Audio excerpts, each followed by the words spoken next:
जय माता दी दोस्तों। आज के इस ब्लॉग में आपका स्वागत है जो नवरात्रि स्पेशल है।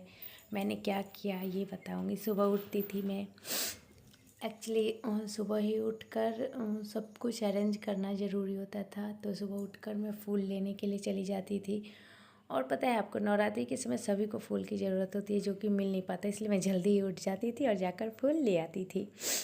फूल आपको रेड वाले कम मिलेंगे, ये सब दिख सकते हैं क्योंकि माँ को रेड पसंद होता है।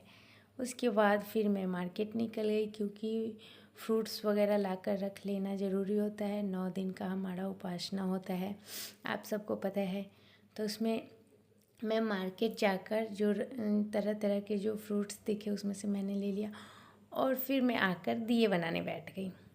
दिए इसलिए बनाती हूँ मैं क्योंकि खुद से किया हुआ, खुद से बनाया हुआ मुझे बहुत अच्छा लगता है माता रानी को अर्पित करने में, दीप जलाने में। तो मैं इस तरह से मिट्टी को ये करके दीप बनाकर, और जिस तरह से बना, हालांकि अच्छा ही बना, आप देख सकते हैं इस तरह से मैंने बनाया था और काफ़ी अच्छा बन पाया। और मैं ये ब्लॉग अभी जो मेरा 9 दिन का क्या रूटीन रहा अभी मैं डाल रही हूँ, क्योंकि मुझे समय नहीं मिल पाया बीच में, तो मैंने सोचा संडे को मैं अपना ये शेयर करूँ। तो इस तरह से दीप मैंने बनाकर, और जितने दीप थे 9 दिन के लिए मैंने पूरा तैयारी कर लिया था, और इस तरह से मैंने इतने सारे दीप को बना लिया। क्योंकि जितने भगवान होते हैं, देवी देवता, हम दुर्गा माँ के साथ साथ सबके पास जाते हैं दीप जलाने, इसलिए कम ही पड़ जाते हैं। तो इसलिए मैंने देख सकते हैं इस तरह से बनाया है, जो कि एक दिन तो दीप जलाना होता है। फिर मैं पूजा की तैयारी के लिए बैठ गई, क्योंकि पहला दिन पूजा का था।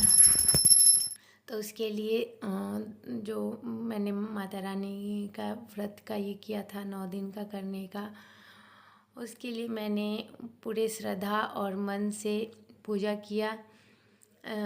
जो इसमें अखंड ज्योत जो होता है, वो अखंड ज्योत और कलश के रूप में मैंने ये इस तरह से रखा। क्योंकि कलश क्या होता है कि वो भी रखना ज़रूरी होता है 9 दिन, फिर पाठ करना उनका होता है हर दिन नियम से। फिर शाम में हम जाते हैं, जैसा बताया था मैंने, दीप जलाने, जो मैंने खुद से बनाया। वो शाम होते मैं चली गई दीप जलाने, दीदी लोग भी साथ में, हम सभी जाते हैं और दीप लेकर जाते हैं जब जलाने। तो पता है वहाँ का एक अलग ही माहौल मिलता है। सब लोग जो रहते हैं, सब लोग जलाते हैं, आपको बहुत ही सुकून मिलेगा।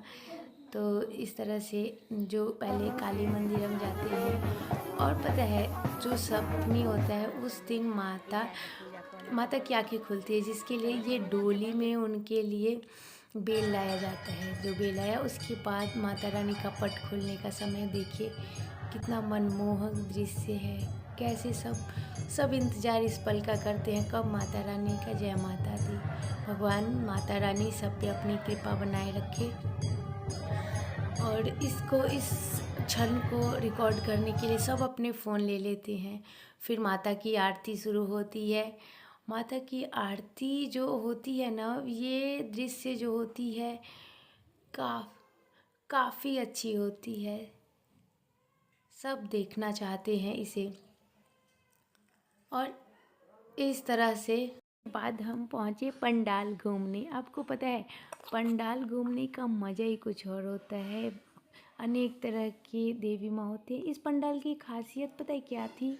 इसमें अलग तरह के नृत्य हो रहे थे, मानो जैसे कि क्या हो रहा मैं समझ नहीं पा रही थी। एक दूसरे पंडाल में मैंने देखा, लगा कि अरे ये तो सच में देवी माँ के रूप में कोई स्त्री है जिसे देवी माँ का रूप दिया गया है। बहुत ही मनमोहक दृश्य था। उसके बाद नवमी आ गई।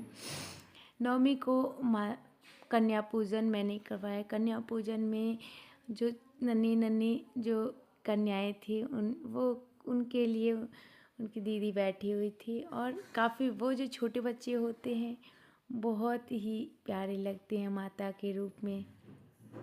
और उनको प्रसाद खिलाकर और जो फल पैसे जो होते हैं वो देकर उन्हें विदा किया हमने। और उसके बाद माता रानी का भजन शुरू हुआ। हवन जो होता है वो उनकी विदाई के लिए होता है। उसके बाद माता रानी का विदाई, ये काफ़ी गमगीन बोल सकते हैं, भावुक भरा पल होता है।